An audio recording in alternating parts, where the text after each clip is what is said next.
ଆଉ କିଛି ସମୟ ଭିତରେ ଆସିବ ସୁଭଦ୍ରା ଟଙ୍କା। ଟଙ୍କା ଆସିବ କି ନାହିଁ ମୋବାଇଲରେ କେମିତି କରିବେ ଚେକ୍? ଆସନ୍ତୁ ଜାଣିବା କ'ଣ ରହିଛି ସମ୍ପୂର୍ଣ୍ଣ ଅପଡେଟଟି। ତା ପୂର୍ବରୁ ଚ୍ୟାନେଲରେ ନୂଆ ଥିଲେ ଚ୍ୟାନେଲଟିକୁ ସବସ୍କ୍ରାଇବ କରି ରଖନ୍ତୁ ଏମିତି ଗୁରୁତ୍ୱପୂର୍ଣ୍ଣ ଅପଡେଟ୍ ସବୁଠୁ ପ୍ରଥମେ ପାଇବା ପାଇଁ।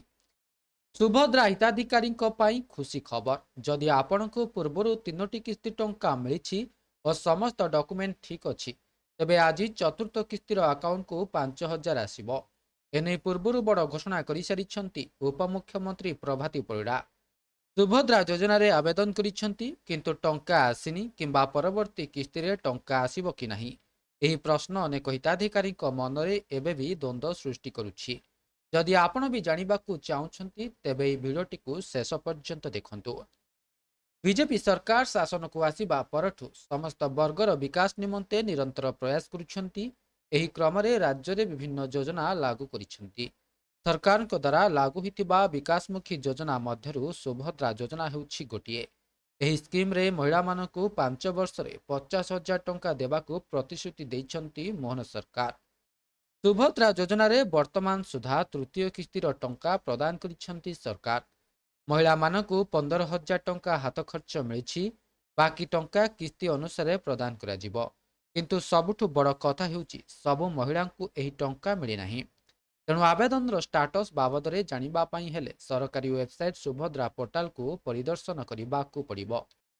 ପୋର୍ଟାଲ ଖୋଲିବା ପରେ ଆପଣଙ୍କ ଡାହାଣ ପାଖରେ କର୍ଣ୍ଣରରେ ଆବେଦନ ସ୍ଥିତି ଉପରେ କ୍ଲିକ୍ କରନ୍ତୁ। ତାପରେ ଆପଣ ସାମ୍ନାରେ ଏକ ବକ୍ସ ଖୋଲିବ ଯେଉଁଥିରେ ଆପଣଙ୍କୁ ନିଜର ଆଧାର ନମ୍ବର ଦାଖଲ କରିବାକୁ ପଡ଼ିବ। ଏହାପରେ ଆପଣଙ୍କ ଆଧାର ସହ ରେଜିଷ୍ଟର ଥିବା ମୋବାଇଲ ନମ୍ବରକୁ OTP ଆସିବ। ସେହି OTP ପ୍ରବେଶ କରିବା ମାତ୍ରେ ଆପଣଙ୍କ ସାମ୍ନାରେ ଆପ୍ଲିକେସନର ଷ୍ଟାଟସ୍ ଦେଖାଯିବ।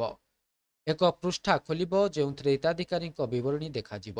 ତଳେ ଏକ ବକ୍ସ eKYC ଷ୍ଟାଟସ୍, eKYC ପ୍ରକାର, ସ୍ୱୀକୃତି ସ୍ଥିତି, ପେମେଣ୍ଟ ସ୍ଥିତି ଦେଖାଯିବ। ଯଦି eKYC ଷ୍ଟାଟସ୍ରେ ପେଣ୍ଡିଂ ଦେଖାଯାଉଛି ତେବେ ଆପଣ ତୁରନ୍ତ eKYC କରିନିଅନ୍ତୁ। ସ୍ୱୀକୃତି ଷ୍ଟାଟସ୍ରେ ଅଣ୍ଡର ପ୍ରୋସେସ୍ ଲେଖାଥିଲେ ସେମାନଙ୍କ ଆବେଦନ ସରକାରଙ୍କର ବିଚାରାଧୀନ ଅଛି ବୋଲି ଜାଣିବେ। ଯଦି ଆବେଦନ ରିଜେକ୍ଟ ହୋଇଯାଇଥିବ ତେବେ ପେଜରେ ରିଜେକ୍ଟ ବୋଲି ଲେଖାଯିବ।